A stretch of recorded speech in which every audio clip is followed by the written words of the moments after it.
just started off and we already have issues, from the H&M situation to Ginuwine being accused of being transphobic. Let's talk about both. First, I want to discuss the H&M situation. First of all, I don't shop there. I mean, I'm trying to think. The one time I shopped there was in 2010 when I happened to go to the Somerset Mall in Michigan, and that was almost 8 years ago. So again, I don't shop there. Number two, looking at the historical context of this, African people of color, particularly black people, darker skinned complected people, have been mocked, disrespected, and made fun of into caricatures, showing us being monkeys, eating watermelon, and being fed to alligators and crocodiles. This stuff actually took place. In fact, you can look it up if you don't believe it. You can easily see old postcards of African American, black, darker skinned complected people being portrayed as monkeys, okay? It is racist. It has a racist historical context. H&M should have known better. And I'm gonna say this, his parents should have known better too, okay? Now, on the flip side, it's marketing, it's production. Of course, they're gonna come out with some sappy, real quick slap on the wrist, I'm sorry, I apologize, but are they really sorry? In the meantime, control your dollar. There are plenty places that support African Americans, black people, people of color.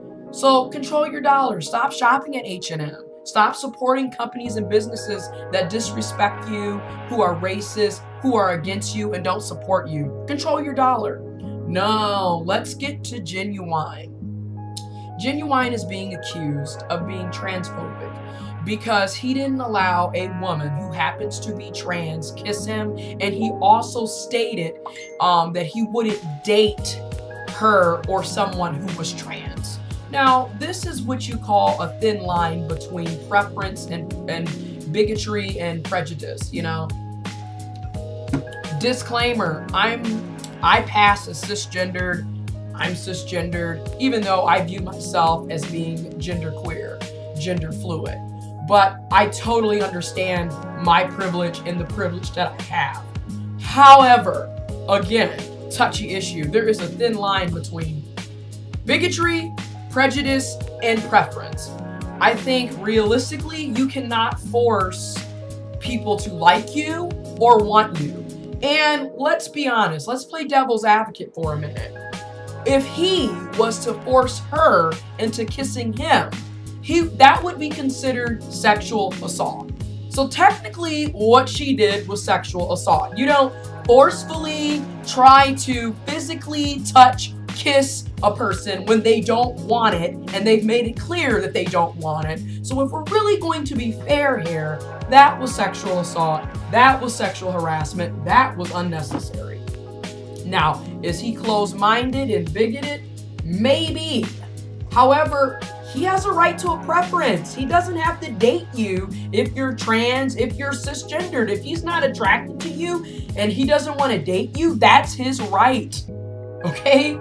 Just like it's a person's right to date someone who is trans, date someone who is gender fluid, gender queer. That is their right. Now, some of our preferences clearly have been influenced by the closed-minded, bigoted, prejudiced society that we live in. There is a system, C-I-S, STEM, there is a system. There is a system of oppression and bigotry and prejudice. But there's also, again, preference. I personally don't care to date white people. Just being honest, I don't find white guys attractive. Does that make me a bigot or prejudiced because I don't find them attractive?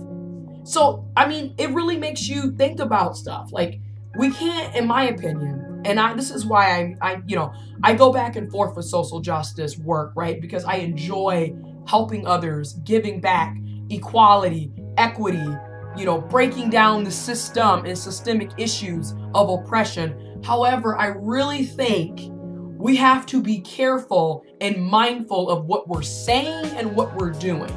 Just like you don't want folks to force their way of life on you, you don't need to be forcing your way of life on others either. If nobody is disrespecting you, physically assaulting, harassing you, physically threatening you, denying you of the pursuit to happiness and liberty and justice, you don't have a right to call somebody a bigot because they don't like you. I mean, in that case, I can call a lot of people bigots because they didn't date me and they didn't want me. Like, again, this is a situation that's very touchy, and yes, I have to own my privilege, but I think this is being blown out of proportion personally. I'll leave links to both of these situations, stories, headlines in the description box below. But you guys, in 2018, you can't force people to like you. Stop shopping and supporting places that constantly disrespect you. Control your dollar. Let's be better. Let's be great. See you later.